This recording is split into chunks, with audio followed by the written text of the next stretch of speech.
he subido vídeo en 2 semanas. Estos fines de semana he ido a la playa con mi familia y he estado grabando un poco de lo que hacía el fin de semana y quiero montar un videolog con ello, pero mientras tanto no me he estado encontrando muy bien estos días y la verdad es que no me siento muy inspirada para hacer un vídeo. He puesto en Facebook los motivos por los que estoy dejando de actualizar, pero no me gustaría dejar el 100%. Entonces he estado releyendo el libro American Gods de Neil Gaiman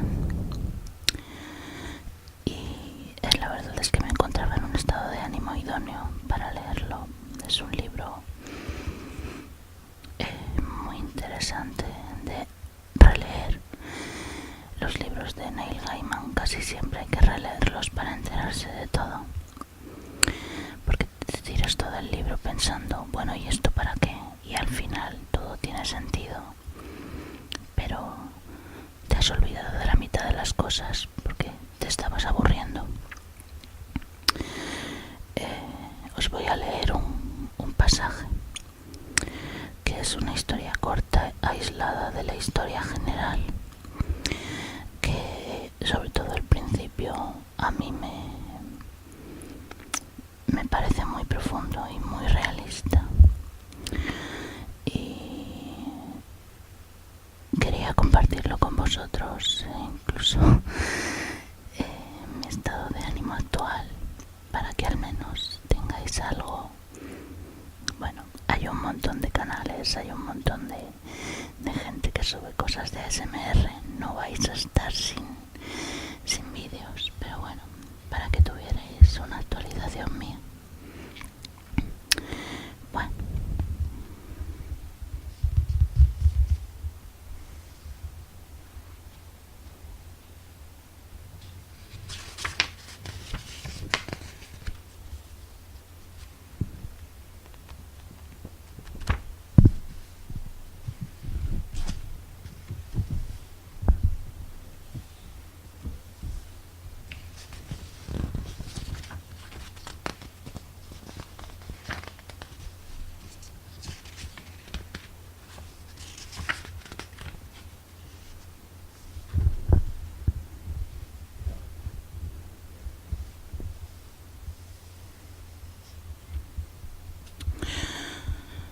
desembarco en Estados Unidos, 1778.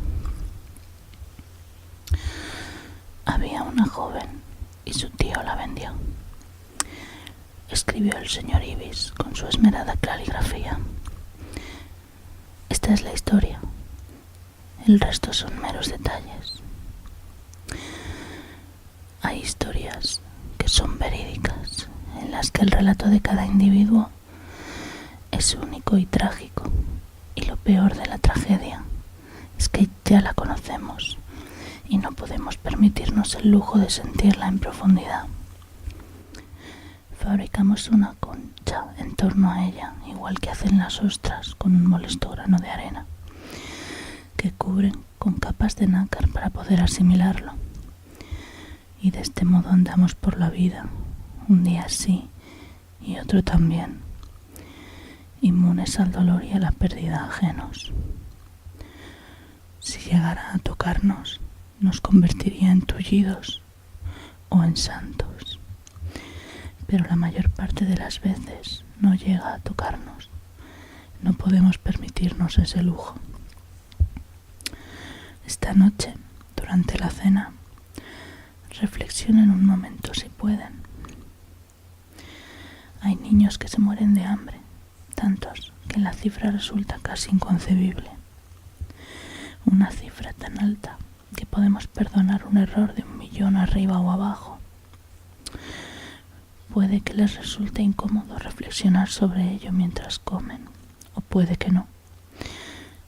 Pero en cualquier caso, seguirán comiendo. Hay ciertos relatos a los que no podemos abrir nuestro corazón, porque si lo hiciéramos, nos provocarían un hondísimo dolor. Tomemos el ejemplo de un buen hombre, bueno conforme a sus principios y a los ojos de sus amigos. Es fiel y sincero con su mujer, adora a sus hijos y los colma de atenciones. Se preocupa por su país, es muy puntilloso con su trabajo y lo hace lo mejor que puede. Por eso, con eficacia y de buena fe, se dedica a exterminar judíos. Aprecia la música que suena por el campo para amansarlos y les aconseja que no olviden sus números de identidad mientras son conducidos a las duchas. Mucha gente les dice, olvida su número y después se lleva la ropa cambiada al salir. Esto calma a los judíos. Habrá vida después de la ducha, se convencen y se equivocan. Nuestro hombre supervisa al detalle el traslado de los cadáveres a los hornos, y si de algo se siente culpable es de permitir que el exterminio de estos indeseables le afecte. Si fuera un hombre realmente bueno, se dice, se sentiría feliz de haber librado a la tierra de una plaga. Dejémoslo. Duele demasiado. Nos resulta demasiado cercano y duele mucho. Había una joven y su tío la vendió. Dicho de esta forma, parece muy simple. Ningún hombre es una isla, proclamaba Don, y se equivocaba. Si no fuésemos islas, estaríamos perdidos, ahogados en las tragedias ajenas. Estamos aislados, y no olvidemos que la palabra aislado significa literalmente hecho una isla de las tragedias ajenas. Por nuestra naturaleza insular y por el esquema repetitivo de las historias. Conocemos el esquema y este no cambia. Hubo un ser humano que nació, vivió y de una forma u otra murió. Ya está. Los detalles se pueden rellenar de acuerdo con la propia experiencia. Es tan poco original como cualquier otra historia y tan única como cualquier otra vida. Las vidas son copos de nieve, únicos en los detalles, forman modelos que ya hemos visto antes, pero parecen idénticos, como los guisantes de una misma vaina. ¿Y habéis visto alguna vez los guisantes dentro de su vaina? Quiero decir, ¿os habéis fijado bien? Después de observarlos minuciosamente unos instantes, no hay confusión posible, porque no hay uno que sea exactamente igual al otro. Necesitamos relatos individuales. Sin individuos, solo vemos cifras. 1.000 muertos, 100.000 muertos. Las bajas podrían ascender a 1.000.000. A través de las historias individuales, las estadísticas se convierten en personas. Pero incluso eso es mentira, porque las personas continúan sufriendo en cifras, que en sí mismas son aburridas y carecen de significado.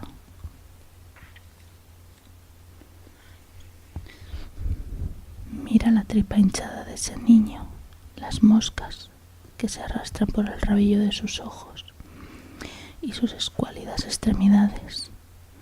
Sería más fácil para ti si conocieses su nombre, su edad, sus sueños, sus miedos, si pudieras ver su interior. Y de ser así, no estaríamos discriminando a su hermana, que yace a su lado en el mismo polvo abrasador, deformada y con el abdomen distendido, como la grotesca caricatura de un niño. Y aun entonces, si llegáramos a sentir su dolor,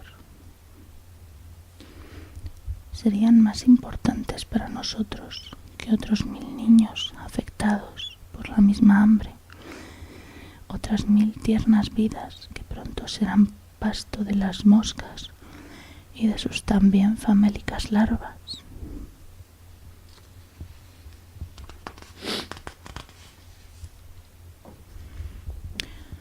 Trazamos nuestras fronteras alrededor de estos momentos de dolor y permanecemos en nuestras islas donde no pueden herirnos.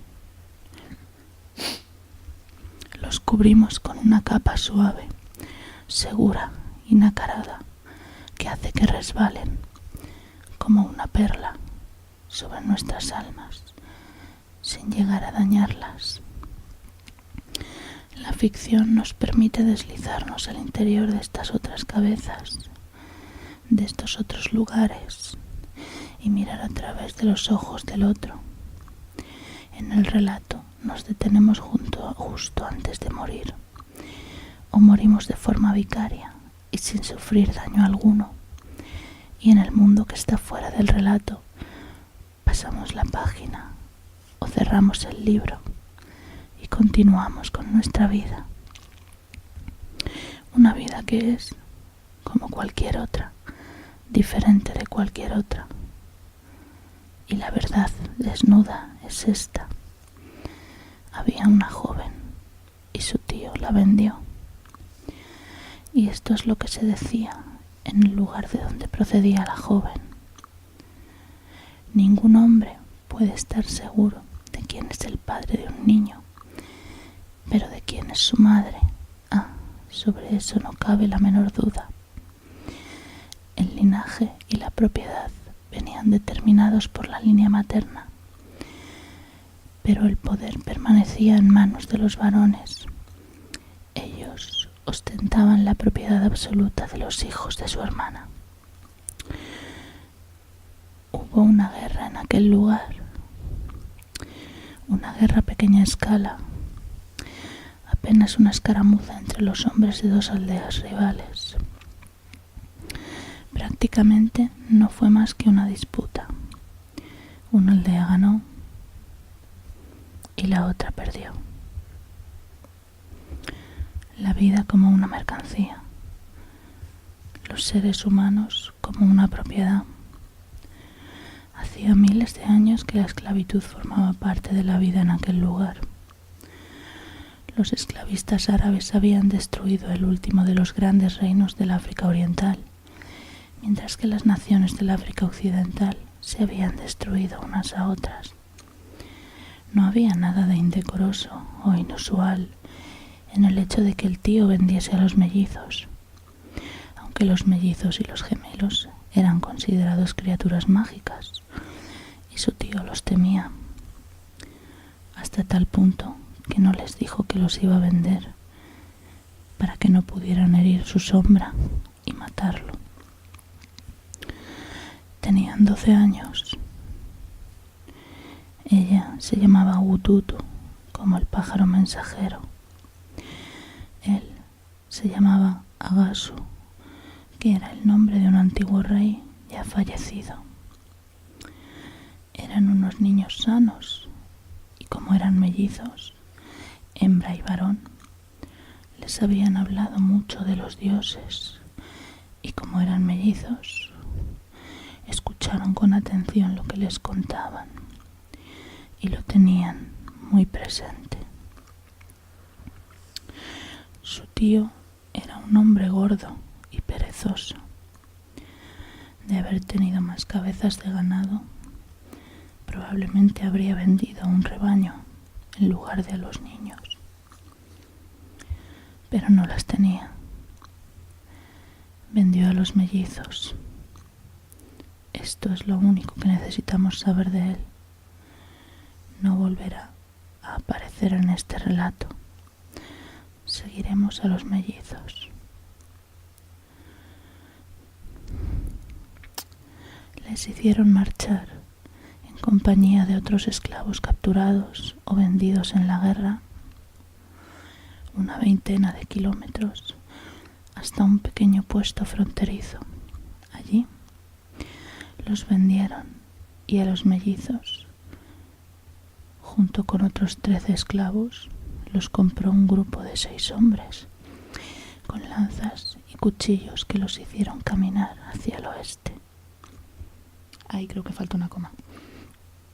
Hasta llegar al mar. Y una vez allí, recorrieron todavía un buen trecho a lo largo de la costa. Eran en total 15 esclavos, con las manos atadas holgadamente y sujetos unos a otros por el cuello. Ututu le preguntó a su hermano Agasu qué sería de ellos. No lo sé, le respondió él. Agasu era un niño de sonrisa fácil. Tenía unos bonitos dientes blancos y los mostraba al reír, haciendo feliz a su hermana con su alegría. Pero ahora no sonreía. Se hacía el fuerte por su hermana, con la cabeza bien alta, los hombros hacia atrás, tan orgulloso, tan fiero y tan cómico, como un cachorro con el pelo del lomo erizado. El hombre que iba detrás de Ututu, que tenía las mejillas llenas de cicatrices, les dijo: nos venderán a los demonios blancos, que nos llevarán a su casa, al otro lado del agua. ¿Y qué harán con nosotros una vez allí?, inquirió Ututu. El hombre no dijo nada. ¿No me vas a responder?, inquirió Ututu. Agasu intentó prevenirla mirando por encima de su hombro. No les estaba permitido hablar o cantar mientras caminaban. Es posible que se nos coman, dijo el hombre. Eso es lo que me han contado. Por eso necesitan tantos esclavos, porque siempre tienen hambre. Ututu empezó a llorar mientras caminaba. No llores, hermana mía, le dijo Agasu. A ti no te comerán, yo te protegeré. Nuestros dioses te protegerán. Pero Ututu continuaba llorando, caminando con el corazón abrumado, sintiendo el dolor, la rabia y el miedo, como solo un niño puede sentirlos, de forma abrumadora y descarnada. Se sentía incapaz de decirle a Agasu que lo que temía no era que los diablos blancos se la comieran a ella. Sobreviviría, estaba segura de ello. Lloraba porque temía que se comiesen a su hermano y no estaba segura de poder protegerlo. Llegaron a un enclave comercial y allí los retuvieron durante 10 días. En la mañana del 10º los sacaron de la cabaña donde los habían tenido recluidos, que los últimos días había estado abarrotada, pues habían llegado más hombres desde muy lejos y habían traído con ellos a sus propios esclavos. Los hicieron caminar hacia el puerto y Ututu vio el barco en el que iban a meterlos. Lo primero que pensó fue que el barco era enorme, pero después pensó que era demasiado pequeño para que cupiesen todos dentro. Flotaba suavemente sobre el agua. El bote iba y venía, transportando a los prisioneros al barco, donde los marineros les ponían los grilletes y los distribuían por las cubiertas inferiores. Algunos marineros tenían la piel roja como el ladrillo o morena, extrañas narices y puntiagudas barbas que les hacían parecer bestias. Muchos marineros eran como su propia gente, como los hombres que la habían llevado por la costa. Separaron a los hombres de las mujeres y de los niños y los obligaron a colocarse en diferentes lugares de la cubierta de los esclavos. Había demasiados para el tamaño del barco, por lo que encadenaron a otra docena de hombres al raso en la cubierta, bajo las hamacas de la tripulación. A Ututu la pusieron en el grupo de los niños, no en el de las mujeres, por lo que no estaba encadenada, solo encerrada. Agasu fue obligado a ir con el grupo de los hombres, encadenados, hacinados como sardinas en lata. Bajo la cubierta, pese a que la tripulación la había limpiado después de la última travesía, el hedor era insoportable. Había quedado impregnado en la madera el olor del miedo, de la bilis, de la diarrea, de la muerte, de la fiebre, de la locura, del odio. Ututu se sentó con los otros niños en la claustrofóbica bodega. Sentía el sudor de los que estaban a su lado. Una ola lanzó contra ella a un niño pequeño, que se disculpó en una lengua que Ututu no reconoció. Intentó sonreírle en la semioscuridad. El barco zarpó y comenzó a avanzar pesadamente por el agua. Ututu se preguntaba cómo sería el lugar del que venían los hombres blancos. ¿Acaso sufrían una escasez tal de alimentos que necesitaban ir hasta su tierra a buscar personas para comérselas? ¿O es que ella iba a convertirse en un manjar especial para personas que ya habían consumido tantos que solo la carne de piel negra podía hacerles salivar? El segundo día, fuera del puerto, tropezaron con una borrasca no muy fuerte, pero que sacudió y golpeó las bodegas, hasta que el olor del vómito se unió a la mezcla de orina, heces líquidas y sudor frío. La lluvia caía a raudales desde los respiraderos del techo de la bodega. A la semana de viaje, perdida de vista la costa, liberaron a los esclavos de sus grilletes. Se les advirtió que cualquier desobediencia, cualquier problema, sería castigado con una dureza inimaginable. Por la mañana les dieron alubias y galletas y un tramo de zumo de lima vinagrado por cabeza, pero el zumo era tan agrio que se les retorcía el semblante y les hacía toser, y algunos incluso gemían cuando les obligaban a bebérselo. No podían escupirlo, porque si los pillaban escupiendo, les azotaban.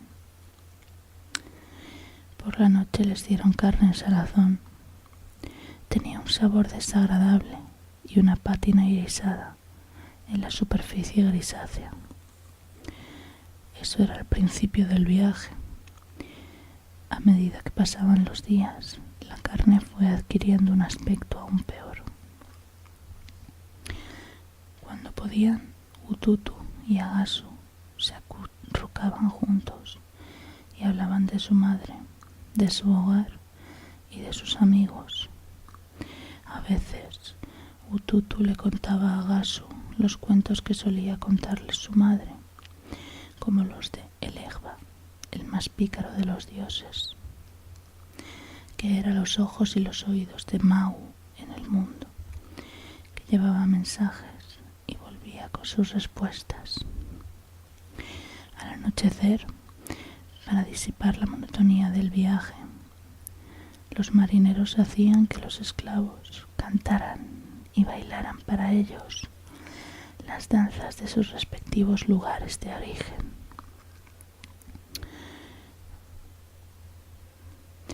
Ututu tuvo mucha suerte de que la pusieran con los niños. A estos simplemente los amontonaban y los ignoraban. A las mujeres no siempre tenían tanta suerte. En algunos barcos esclavistas, la tripulación violaba repetida y continuamente a las mujeres, como una especie de incentivo extra para los marineros. Aquel no era uno de esos barcos, lo cual no significaba que no hubiera violaciones. 100 hombres, mujeres y niños perecieron en el transcurso de aquel viaje y fueron arrojados por la borda. Algunos de los que tiraban no estaban muertos aún, pero las gélidas aguas verdes del océano aliviaban sus fiebres para después ahogarlos, mientras agitaban desesperadamente los brazos y las piernas. Ututu y Agasu viajaban en un barco holandés, pero ellos no lo sabían. Lo mismo podía haber sido británico, portugués, español o francés. Los marineros negros, cuya piel era aún más oscura que la de Ututu, les decían a los cautivos a dónde tenían que ir, qué tenían que hacer, cuándo debían bailar. Una mañana, Ututu sorprendió a uno de los guardas negros mirándola fijamente. Mientras comía, el hombre se le acercó y se la quedó mirando sin decir nada. ¿Por qué hacéis esto?, preguntó Ututu. ¿Por qué servís a los demonios blancos? El hombre sonrió como si la pregunta fuese lo más gracioso que hubiera oído en su vida. Después se inclinó de modo que sus labios casi rozaron la oreja de Ututu, y la calidez de su aliento en la oreja le provocó una repulsión repentina. Si fueras un poco mayor, le dijo, te haría gritar de alegría con mi pene. Quizá lo haga esta noche. Ya he visto lo bien que bailas. Ella lo miró con sus ojos castaños y le respondió sin parpadear, incluso sonriendo. Si me lo metes ahí abajo, te morderé con los dientes que tengo ahí abajo. Soy una bruja y tengo unos dientes muy afilados ahí abajo. Disfrutó viendo cómo cambiaba la expresión de su cara. El marinero no le dijo nada más y se marchó. Las palabras habían salido de su boca, pero no eran las suyas. No las había pensado ni construido ella. No, se dijo. Eran las palabras de Elegba, el granuja. Magu había creado el mundo y después, gracias a los engaños de Elegba, había perdido el interés por él. Había sido Elegba, el astuto, el de la erección de hierro, quien había hablado a través de ella, quien la había poseído por un instante. Aquella noche, antes de quedarse dormida, le dio las gracias a Elegba. Varios cautivos se negaron a comer. Los azotaron hasta que empezaron a meterse comida en la boca y a tragar, pero con tal dureza que 2 de los hombres murieron por culpa de la paliza. Después, nadie más volvió a intentar obtener la libertad por la vía del ayuno. Un hombre y una mujer intentaron matarse saltando por la borda. La mujer lo logró. Al hombre lo rescataron, lo ataron a un mástil y lo azotaron durante buena parte del día, hasta dejarle la espalda en carne viva y lo dejaron allí atado hasta que el día dio paso a la noche. No le dieron nada de comer y tampoco le dejaron nada para beber excepto su propia orina. Al tercer día ya deliraba y tenía la cabeza hinchada y blanda como un melón pasado. Cuando dejó de delirar, lo arrojaron por la borda. Además, durante los 5 días posteriores al intento de fuga, volvieron a ponerles a los cautivos sus grilletes y sus cadenas. Era un viaje largo y duro para los cautivos, pero tampoco era agradable para la tripulación, pese a que habían aprendido a endurecer el alma y se engañaban a sí mismos, fingiendo que eran como granjeros transportando su ganado hasta el mercado. Llegaron a Bridgetown, Barbados, en un bonito y cálido día. Los cautivos fueron trasladados a tierra firme en botes bajos que enviaban desde el muelle y conducidos hasta la plaza del mercado, donde a fuerza de gritos y palos los ordenaron en filas. Sonó un silbato y la plaza se llenó de hombres de rostro enrojecido que hurgaban, daban codazos, gritaban, inspeccionaban, llamaban, valoraban y refunfuñaban. En ese momento separaron a Ututu y a Gasu. Todo sucedió muy deprisa. Un hombre corpulento obligó a Gasu a abrir la boca. Le miró los dientes, palpó los músculos de sus brazos. Asintió y otros 2 hombres se lo llevaron en volandas.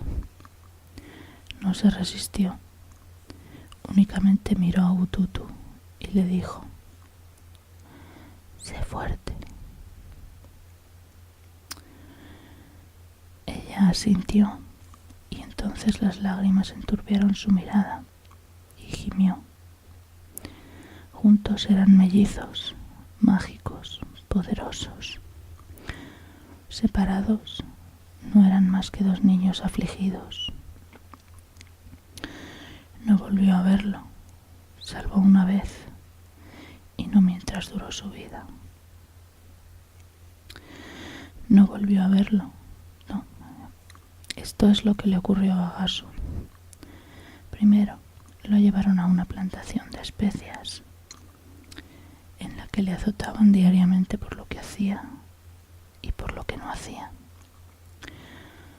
Le enseñaron algunos rudimentos del inglés y le pusieron el sobrenombre de Jack Tinta por lo oscuro de su piel. Un día se escapó, pero salieron a buscarlo con los perros y lo trajeron de vuelta y le cortaron un dedo del pie con un cincel para darle una lección que no olvidara jamás. Habría ayunado hasta la muerte, pero cuando se negó a comer, le rompieron los dientes y le forzaron a comer gachas, hasta que no le quedó más remedio que tragar o ahogarse. Incluso por aquel entonces preferían a los esclavos nacidos en cautividad a los que venían de África. Los esclavos que habían nacido libres intentaban huir o morir, y en ambos casos los beneficios menguaban. Cuando Jack Tinta cumplió 16 años, lo vendieron, junto con varios esclavos más, a una plantación de caña de azúcar en la isla de Saint-Domingue. Le llamaron Jacinto, el corpulento esclavo de los dientes rotos. Allí conoció a una anciana de su misma aldea, que le dijo que los blancos separaban intencionadamente a los cautivos que provenían de las mismas ciudades y pueblos para evitar insurrecciones y revueltas. No les gustaba que los esclavos hablaran entre sí en su lengua materna. Jacinto aprendió algo de francés y le iniciaron en las enseñanzas de la Iglesia Católica. Se pasaba los días cortando caña de azúcar, desde antes del amanecer hasta después de la puesta de sol. Tuvo varios hijos. De madrugada iba con el resto de los esclavos a los bosques, aunque estaba prohibido, para bailar la calinda y cantarle a Dambala Wedo, el dios serpiente, que tenía la forma de una serpiente negra. Cantaba en honor a Elegba, Ogu, Shango, Zaka y muchos otros. Todos los dioses que los cautivos habían llevado consigo a la isla, en su mente y en lo más hondo de sus corazones. Los esclavos de las plantaciones de caña de Saint-Domingue raras veces vivían más de una década. El tiempo libre que se les concedía, 2 horas durante el abrasador mediodía y 5 en la oscuridad de la noche, de 11 a 4, eran el único tiempo del que disponían para cultivar su propia comida, puesto que sus amos no les daban de comer, solo les cedían pequeñas parcelas de tierra para que pudieran cultivarlas. Este tiempo era también el tiempo para dormir y soñar. Aún así, aprovechaban este tiempo para reunirse y danzar, cantar y adorar a sus dioses. El suelo de Saint-Domingue era muy fértil y los dioses de Dahomey, del Congo y del Níger arraigaron profundamente en él y crecieron suntuosos, inmensos y profundos, prometiendo la libertad a todos aquellos que los adorasen por las noches en las arboledas. Jacinto tenía 25 años cuando una araña le mordió en el dorso de la mano derecha. La mordedura se infectó y la carne de la mano se le gangrenó.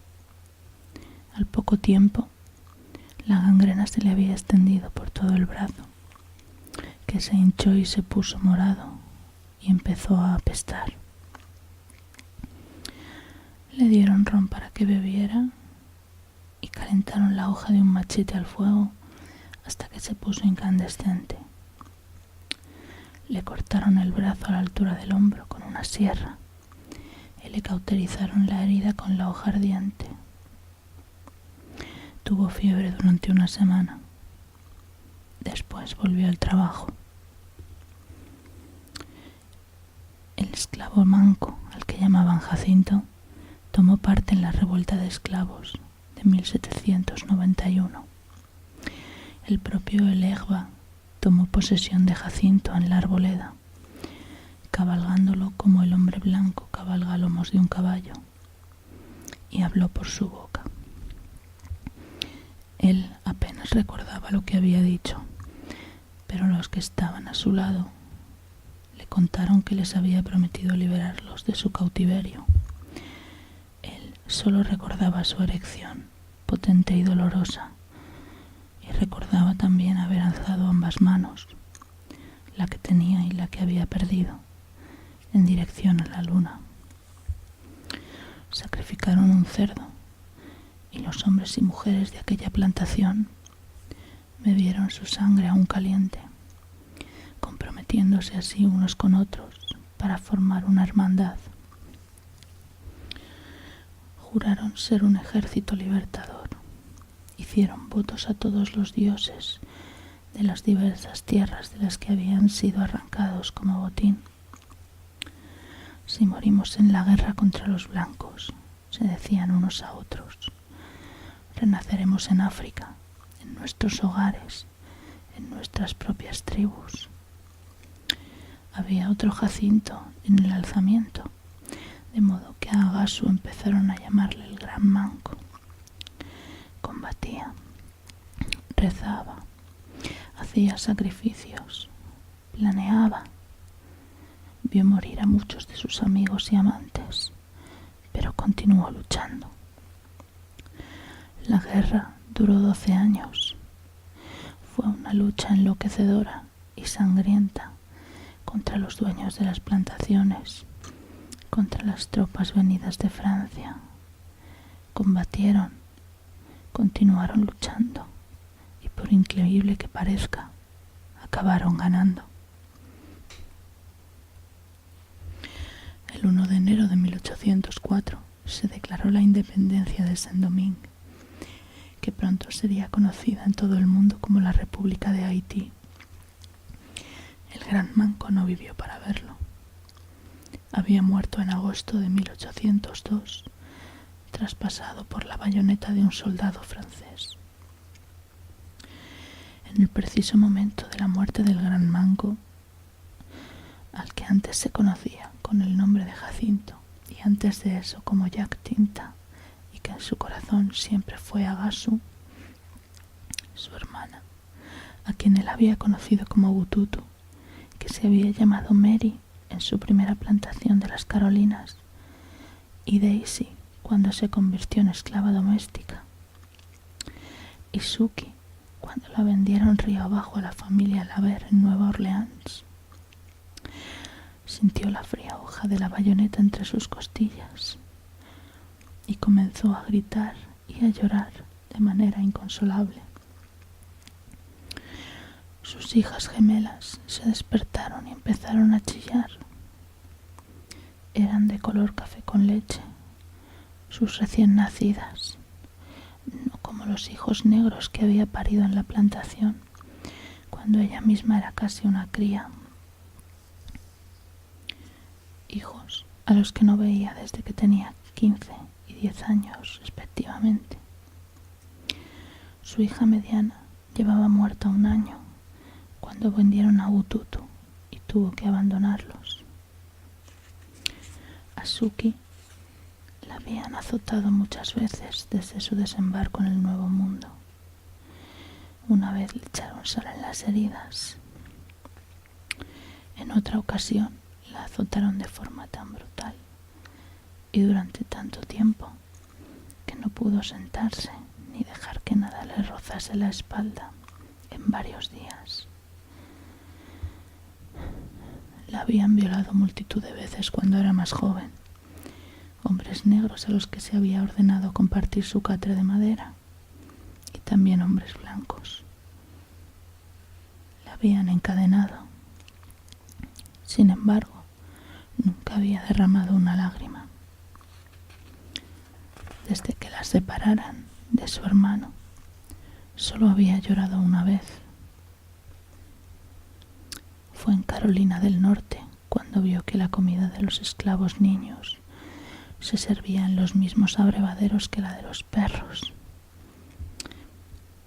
y que sus hijos se peleaban con los perros por las sobras. Un día vio cómo esto sucedía. Ya lo había visto antes y volvería a verlo muchas veces antes de salir de allí. Pero aquel día lo vio y le partió el alma. Durante un tiempo había sido guapa. Después, los años de penurias le pasaron factura y perdió su belleza. Su cara estaba llena de surcos y sus ojos castaños albergaban demasiado dolor. 11 años antes, cuando tenía 25, su brazo derecho se había marchitado. Ninguno de los hombres blancos supo a qué podía deberse. Parecía que la carne se fundiese en los huesos y el brazo se le quedó inútil. Un puro hueso cubierto de piel que apenas podía mover. Después de esto, pasó a ser una esclava doméstica. La familia Casterton, dueña de la plantación, estaba impresionada con sus habilidades para llevar la casa y la cocina, pero a la señora Casterton aquel brazo marchito le resultaba perturbador y acabaron vendiéndola a la familia Laver, que estaba pasando 1 año fuera de Luisiana. El señor Laver era un hombre gordo y alegre que andaba buscando una cocinera y criada para todo tipo de tareas, y el brazo marchito de la esclava Daisy no le provocaba ni la más mínima repulsión. Cuando un año después volvieron a Luisiana, la esclava Suki se fue con ellos. En Nueva Orleans, las mujeres y también los hombres acudían a ella para comprar curas, filtros de amor y pequeños amuletos. Acudían a ella los negros, por supuesto, pero también muchos blancos. La familia Laver hacía la vista gorda, quizá porque creían que les daba cierto prestigio tener una esclava temida y respetada. De cualquier modo, se negaban a venderle su libertad. Suki iba a la laguna bien entrada la noche y allí bailaba la calimba y la bambula. Al igual que en Saint-Domingue y en su tierra natal, en la laguna se bailaba bajo la protección de una serpiente negra. Pero los dioses de su tierra y de otras naciones africanas no poseían aquí a las personas del mismo modo que habían poseído a su hermano y a la gente de Saint-Domingue. No obstante, ella los invocaba, llamándolos por sus nombres para implorar sus favores. Escuchaba cuando la gente blanca hablaba de lo que llamaban la revuelta de Saint-Domingue y de cómo estaba abocada al fracaso. Imaginaos una tierra dominada por caníbales. Y más tarde observó que habían dejado de hablar de ello. Al poco tiempo le dio la impresión de que actuaban como si nunca hubiese existido un lugar llamado Saint-Domingue.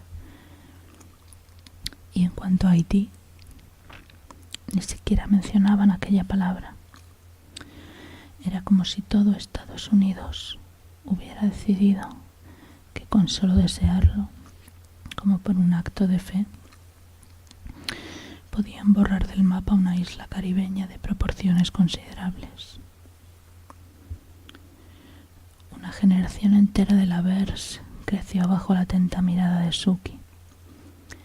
El Benjamín, que no sabía decir Suki cuando era pequeño, la llamaba Mamá Zuzu, y con ese nombre se quedó. Corría el año 1821 y Suki ya pasaba de los 50, aunque parecía mucho mayor. Conocía más secretos que la vieja Santé Dedé, que vendía dulces frente al cabildo, más que Marie Salopé, que se llamaba a sí misma la reina del vudú. Ambas eran mujeres de color libres, mientras que Mamá Zuzu era una esclava y moriría como esclava, o al menos eso era lo que decía su amo. La joven que vino a verla para averiguar qué había sido de su marido se hacía llamar la viuda París. Tenía unos senos prominentes, era joven y orgullosa.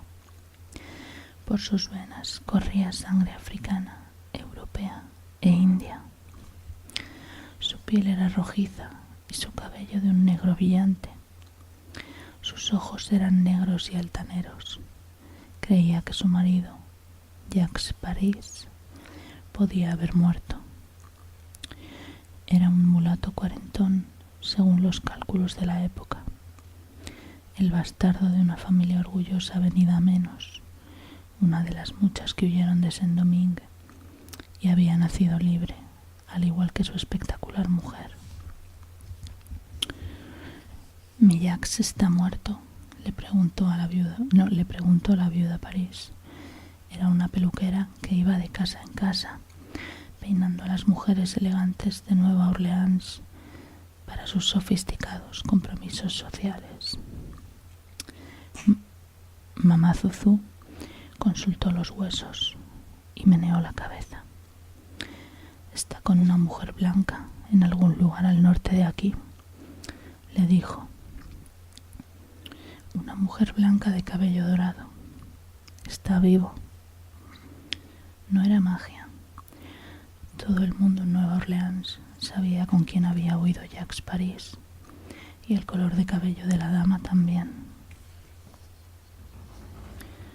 A Mamá Zuzu le sorprendió que la viuda Paris no supiese todavía que su Jacques le metía todas las noches su pequeño pito de cuarentón a una chica de piel rosada en Colfax, o al menos las noches que no estaba demasiado borracho para poder usarlo en algo más productivo que mear, aunque a lo mejor lo sabía. Quizá había acudido a ella por otra razón. La viuda Paris iba a ver a la vieja esclava 1 o 2 veces por semana. Un mes más tarde empezó a traerle regalos: lazos para el pelo, un bizcocho de semillas, un gallo negro.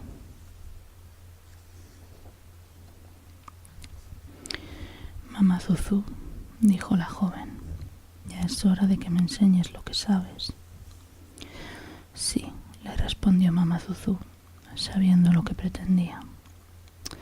Además, la viuda Paris ya le había confesado que había nacido con los pies palmeados, señal de que era una gemela que había matado a su hermano en el vientre materno.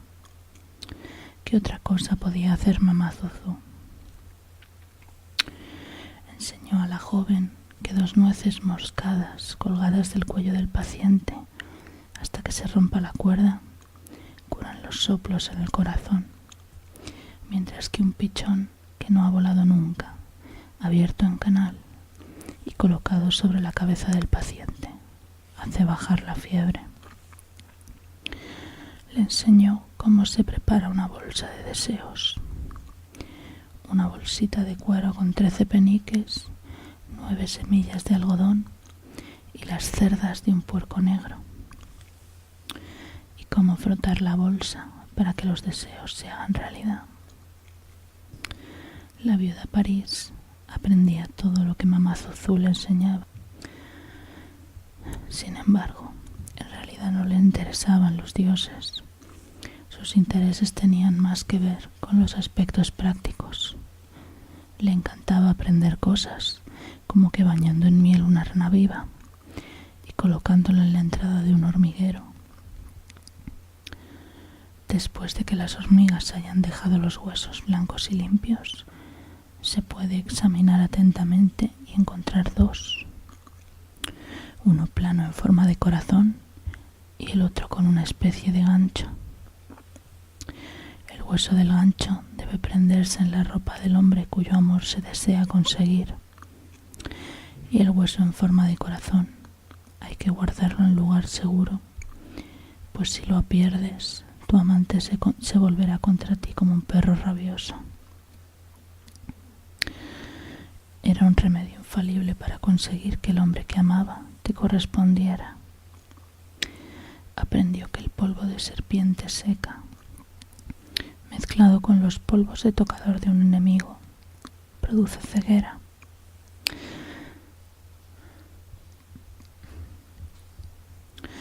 Y que se puede provocar el ahogamiento de una enemiga cogiendo una prenda de su ropa interior, volviéndola del revés y enterrándola bajo un ladrillo a medianoche. Todo esto y mucho más le enseñó Mamá Zuzu a la viuda Paris.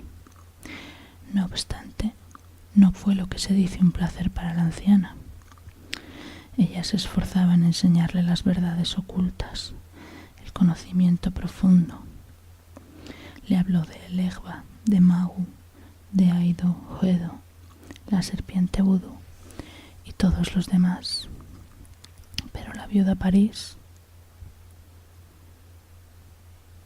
ahora os diré su verdadero nombre, con el que se haría famosa después, era Marie Laveau, pero no la Marie Laveau de la que sin duda habréis oído hablar.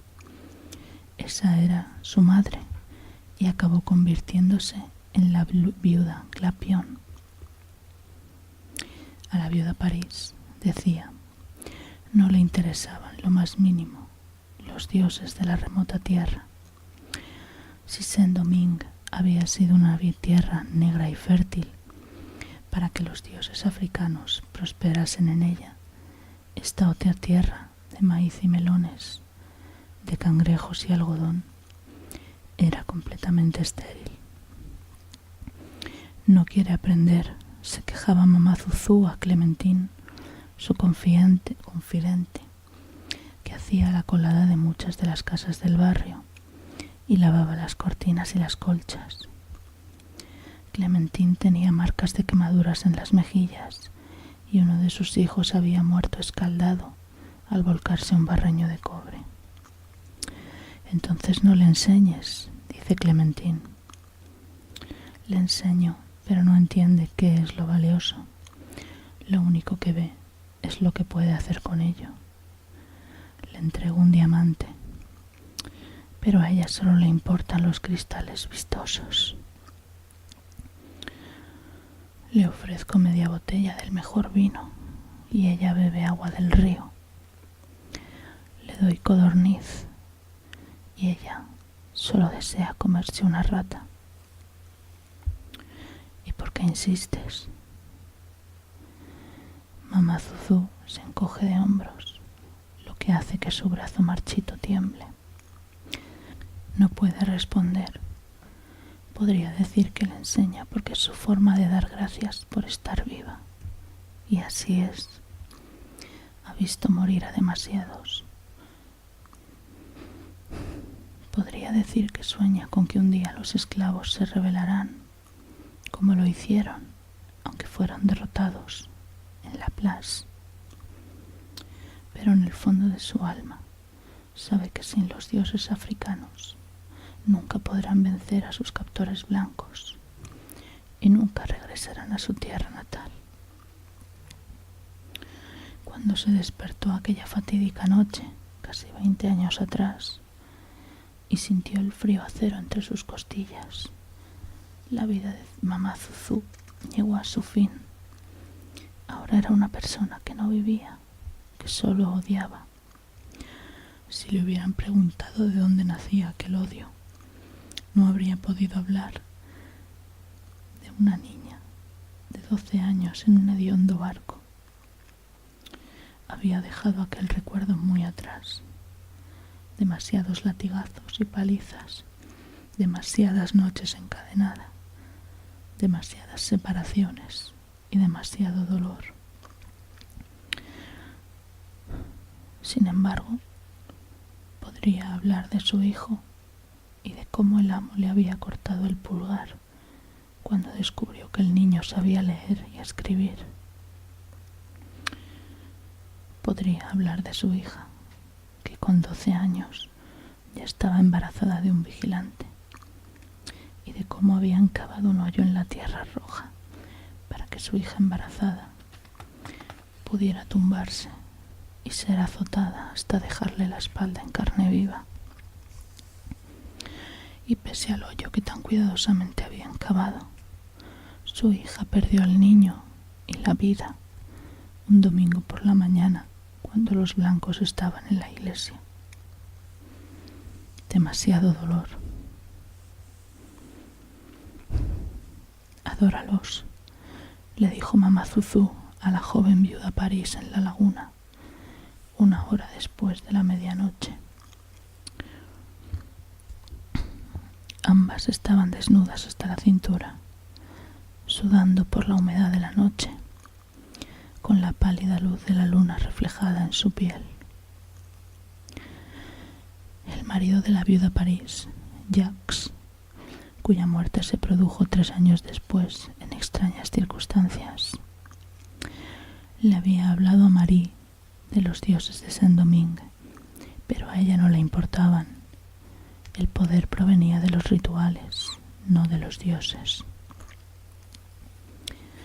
Mamá Zuzú y Marie París cantaban, estampaban los pies contra el suelo y plañían en la charca. Cantaban en honor de las serpientes negras, las mujeres de color libre y la esclava del brazo marchito. No se trata solo de que tú prosperes y tus enemigos encuentren la ruina. Es algo más. le dijo mamá Zuzu. Muchas de las palabras de los rituales, palabras que antes conocía y que su hermano también había conocido, se habían borrado ya de su memoria. Le dice a la hermosa Marie Laveau que las palabras no importan, que solo importan los ritmos y las melodías. Y allí, cantando y chapoteando sobre las serpientes negras en la charca, tiene una visión extraña. Ve el ritmo de las canciones, el de la calinda, el de la bambula y todos los otros ritmos del África ecuatorial, extendiéndose poco a poco por aquella tierra de medianoche, hasta que todo el país se estremece y baila los ritmos de los viejos dioses cuyo reino ella tuvo que abandonar. Pero aún así, de algún modo comprende en la charca que no será suficiente. Se vuelve hacia la hermosa Marie Laveau y se ve a sí misma a través de sus ojos, una mujer de piel negra, con la cara surcada de arrugas, un brazo esquelético colgado sin vida, los ojos de quien ha visto a sus hijos pelearse con los perros por la comida. Se vio a sí misma y por primera vez supo la repulsión y el temor que inspiraba en la joven. Entonces se echó a reír, se agachó y agarró con su mano buena una serpiente negra tan larga como un árbol joven y tan gruesa como una sierga. «Mira», le dijo, «esta será nuestro vudú». Dejó caer la serpiente en un cesto que llevaba la mulata Marie.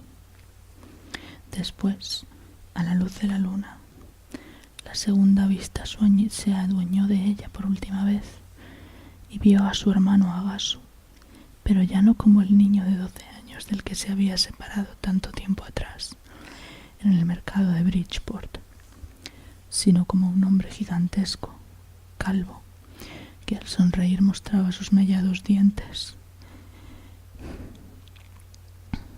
con la espalda marcada por profundas cicatrices.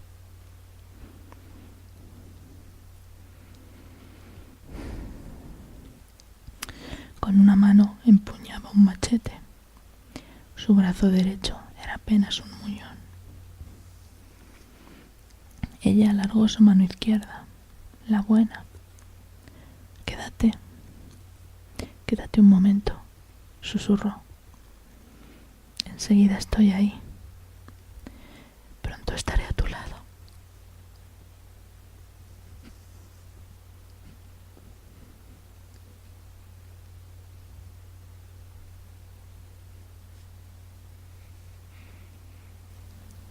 Y Marie París pensó que la anciana hablaba con ella.